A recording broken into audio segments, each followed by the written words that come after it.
O Ginoo,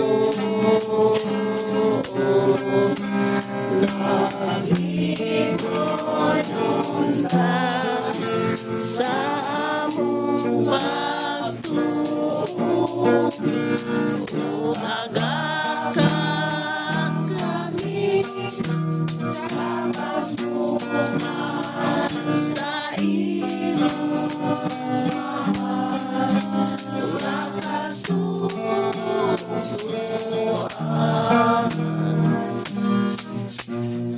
Ginuglugikan sa Ebanghelyo sumala ni San Lucas.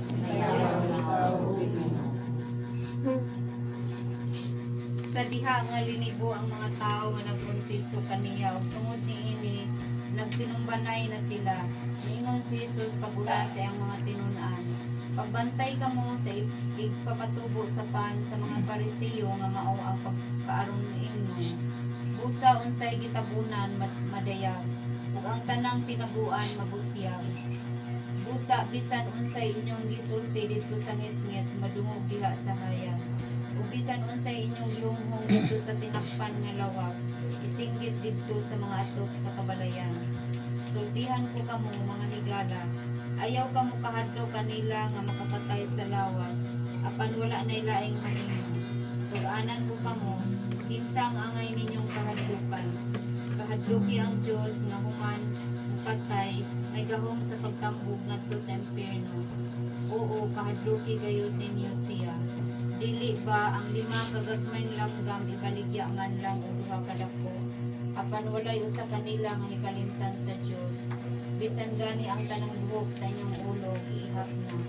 Busa ayaw kamo kahadlok, labaw pa kaayo kamo pili kaysa daghang mga gagmayng langgam.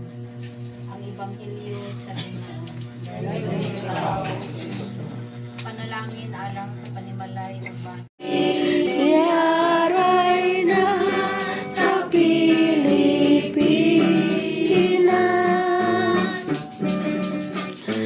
Nagawat na yung mga pinakain sa akin. Basta usap-usap tayo. Pinta na lang ang pangalan. Pasalamatan. Pinaagi ni Kristo among Ginoo. Amen. Mahana mo. Namo na kasalanan kay dayo na yung ngalan. Bukod ka namin nilaya. Tuman yung pagbutin sa iyo taming sa langit. Ang karana mo sa matagal alam. Ihatag ka na lang. Pasaylo ang kami sa Jesus. Yung nga nagapasaylo kami sa nakasalakan. Sa mga saan at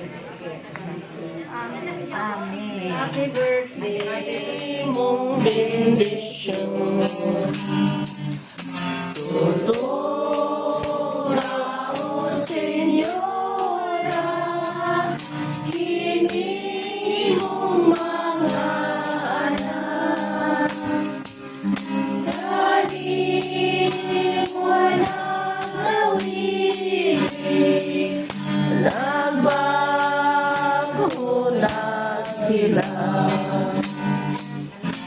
Tutunga o Senyora, inihong mga anak, kanimo nagawin,